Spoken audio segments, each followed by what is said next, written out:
We had a whole bunch of late-breaking stories, including stuff that's happened on Thursday morning. First of all, with the signing of Shohei Ohtani and the massive contract, even if it was deferred, there was enormous comment as to this tax evasion by Ohtani and the Dodgers. Well, no, the state law allows you to do this. It is being investigated. Maybe there's going to be a change in, quote, how deferred payments are viewed as it relates to state taxes in the state of California.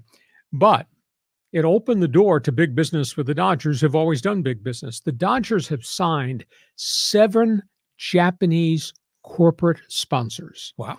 You go to Chavez Ravine, you will start seeing signage all over the place in Japanese symbols, Japanese language, Japanese graphics. It's amazing. And again, these are not $2.95 endorsement packages. These are mega. I mean, he's got to be $1 million to $3 million per year over the next 5 years or 7 years or the entire length of the Ohtani contract. They have signed one of the leading banks in Japan, one of the leading car manufacturers, a pharmaceutical, leading insurance company, leading realtor, and one of the leading airlines, all as corporate sponsors at Dodger Stadium because Showtime is batting second in the batting order. So the Dodgers are recouping enormous amounts of money by virtue of this. And I was told that when the Angels had Ohtani, they were bringing in between 25 and 50 million per year in Pacific Rim corporate sponsorships. But this is the Dodger brand, so I got to believe there's a lot more money tied to every contract that is signed. That, to me, is really fascinating. It is, and I think it goes to show you how many of these games are being broadcast in Japan. Because, signage and kanji characters is certainly not for you or me. It's for the Japanese language folks, and including all the ones that are living in Southern California who are watching. Sure, but you ever notice how they'll have the boards behind home plate and they kind of change sometimes? Mm-hmm. You'll see some of those with Japanese language characters there as well. That's all part of the play here with the Dodgers. If they're getting 50 million or more in sponsorship, that easily covers Ohtani's contract or close to it, right? It's fascinating sidebar story how the media covers it. They're like 50 to 60 daily Pacific Rim media assigned to cover the Dodgers. So sit in a press box or a separate press box, etc. I found out that when Ohtani pitched for the Angels, the games would be televised back to Japan. And if he went 6 innings, that game was 6 innings. When he exited after the 6th, they signed off. Yeah.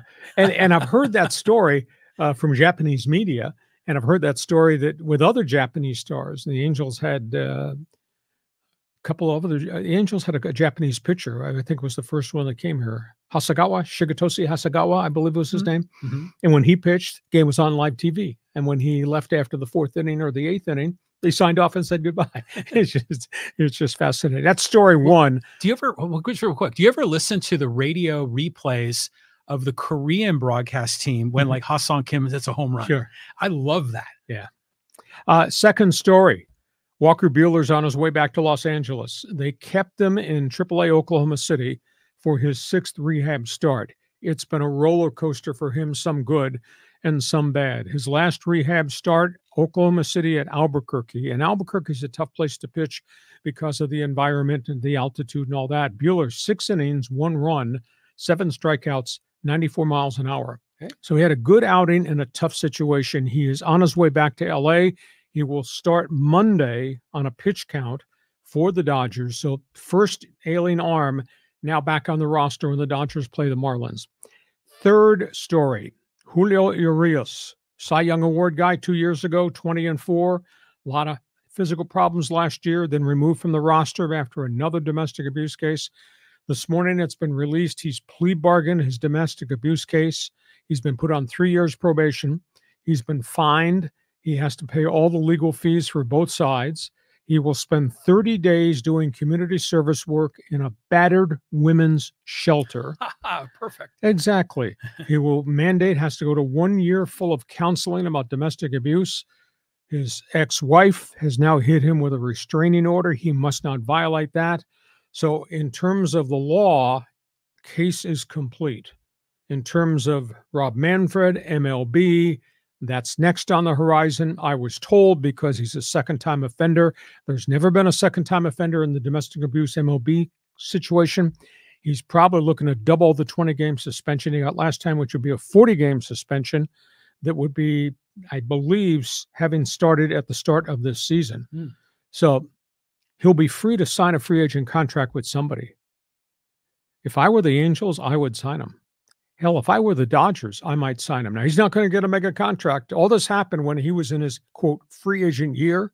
He'll have to sign for the veterans minimum and prove himself again. So your response to Buehler, your response to Urias, would you sign him where? Well, first of all, Buehler, it's like the rich getting richer, right? They're just loading up more. I mean, I've always really liked him as a pitcher. Yes. I mean, he just plays for the enemy. So the Dodgers are in great shape. And yeah, there's going to be more coming, right? Well, but that's down road. Remember, the Dodgers, when they activate him on Monday, they still have 10 pitchers on the DL, which is a phenomenal number. And they're in first place. Yeah, it's mind blowing. So I'm happy for Buehler coming back. I mean, it's been a long road for him. It's been longer for him than for most people with Tommy John, right? And this is the second time he's come back. Now, as far as Urias goes, I mean, the dude's getting what he deserves, and that's good. Should another team sign him? Yeah, I think after he pays his dues and the suspension, he probably should get signed somewhere. Minimum contract. Of course. But I'll tell you what, in comparison to Trevor Bauer, Bauer is like an angel compared to Urias, who is legitimately, like, under the law was found guilty, where, Bauer was scammed. So hopefully both those pitchers are able to resurrect their careers in some fashion. Okay, we go from that. Let's